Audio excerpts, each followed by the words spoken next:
Ano ba, Marge? Kailan mo papadala yung asawa mo? Hindi ko nga alam eh. Naantay ko nga yung tawag niya.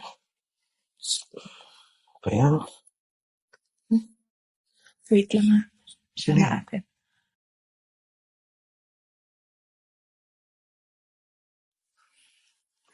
Yes, mahal. Hello, mahal. Ito, okay naman kami ng anak mo. Sigurado ka ba, mahal? Sabihin mo lang ako pag may kailangan kang pera. Magpahinga ka na rin. Mahal? Diyan ka pa ba? Mahal? Mahal? Anyway, mahal, sakit pala ng ulo ko eh. Sige ha, matutulog muna ako. Sige, mahal. I love you. Ano ba? Alam mo namang nasa call yung asawa ko. Ikaw hindi ka pa makapag-antay. Anong magagawa ko? Ano namang bitin na bitin ako sa'yo. Istorbo kasi yung asawa mo. Shh! Hayaan mo na. At least nagpadala, di ba? Buti naman kung ganun. Tuloyin natin to sa kwarto. Sige pa. Ah?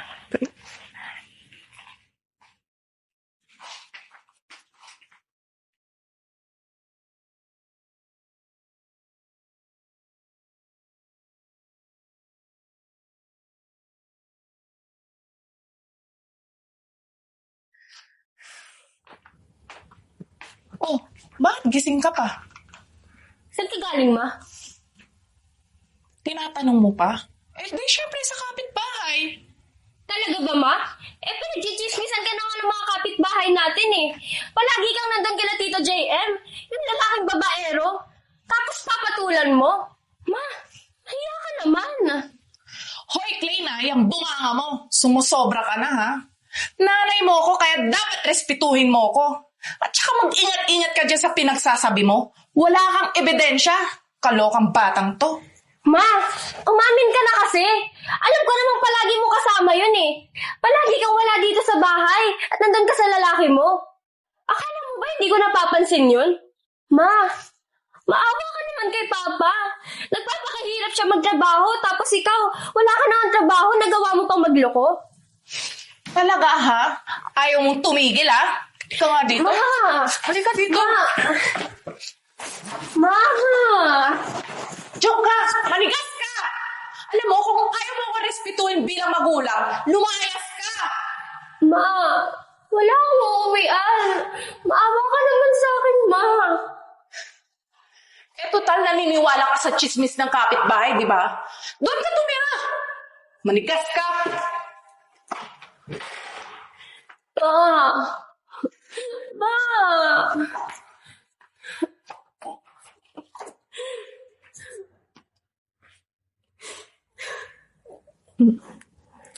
Ano? Masarap ba? Siyempre naman. Ikaw pa. Tsaka, Marge, balita ko, pinalayas mo yung anak mo. Ilang araw mo nang hindi pinapauwi, ah. Hindi ka ba naawa? Paano ngayon pag nalaman ng asawa mo? Eh di magsumbong siya. Kung magsusumbong man siya, hindi naman siya paniniwala ng asawa ko eh. Tsaka bagay lang sa kanya yun. Nako, kahit kailan talaga pakalamerang batang yun. Parang hindi mo anak, ah. Hay nako, malaki na yun. At saka pasalamat nga siya sa akin kasi hindi ako maigpit. Alam mo kung ibang pamilya yun, hindi yun pinapalabas ng bahay. At ang daming bawal pa.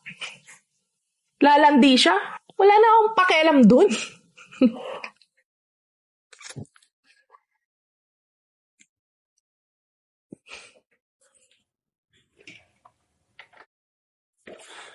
Daddy! Anak. Oh, kuya. Buti naman nandito ka na. Oo nga eh. Honey, thank you nga pala sa pagpapatira sa anak ko. Ano ka ba naman, kuya? Walang ano man. Pamangkin ko yan eh. Tayong dalawa lang naman magtutulungan dito, di ba? Tsaka, kuya, puntahan mo na yung bahay ngayon ng kabit ng asawa mo. Yung demonyong asawa mo. Sigurado ako maabutan mo pa doon. Okay, sige. Iwan ko muna sa ito, ha. Sige, kuya. Sige na, mag-iingat kayo, ha? Bye po, tita. Sige na. Ano, anak? Tara.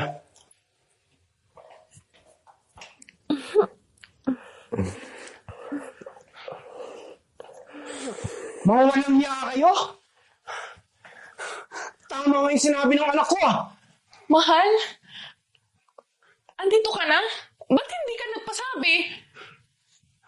Pasabi? Para saan pa, Marge? Ha?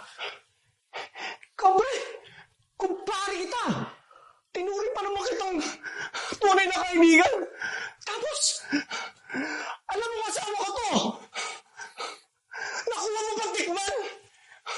Kapal na mukha mo. Wala kang respeto sa akin, bro. Mahal. At ikaw, alam mo na may anak at asawa ka. Pamilyado ka na.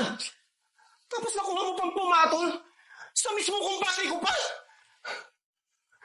Marge, ano nagawa kasalanan ko sa'yo? Ha?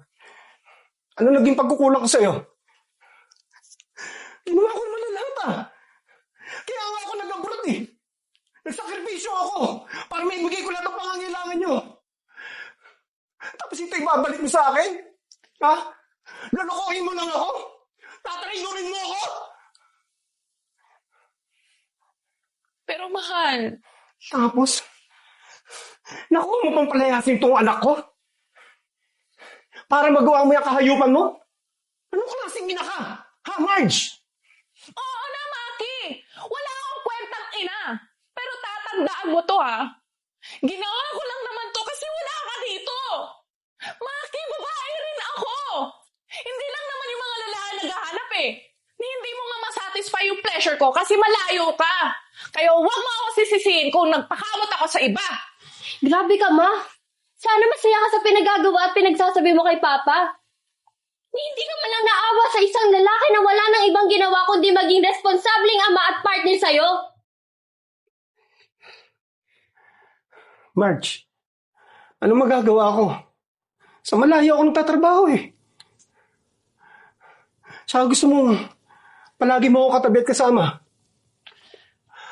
Paano ko bubuhayin itong pamilya natin kung ganun? Mahal. Pero sige, bibigay ko yung gusto mo. Wag na wag ka nang uuwi sa bahay. Dito ka na tumira. At ikaw, pre, sa iyo na yung misis ko. Bahala ka na dyan. Mahal. Ayusin natin to.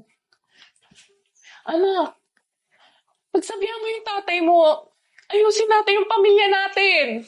Hindi na, ma. Diyan ka na. Bakit? Nung mga panahon bang pinapahinto kita? Huminto ka? Hindi, di ba? Kaya panindigan mo yung mga pagkakamaling ginawa mo. At saka alam mo, pinagsisisihan kong naging nanay kita. Tanda mo tong ginawa mo, Marge. Makakaarma din kayo. Tara, anak.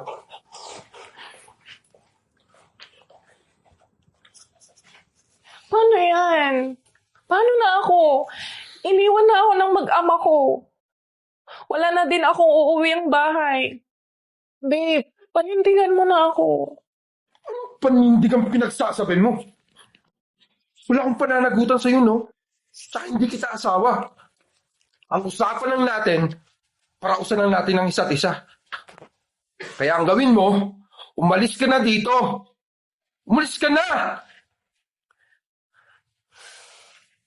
Inisip.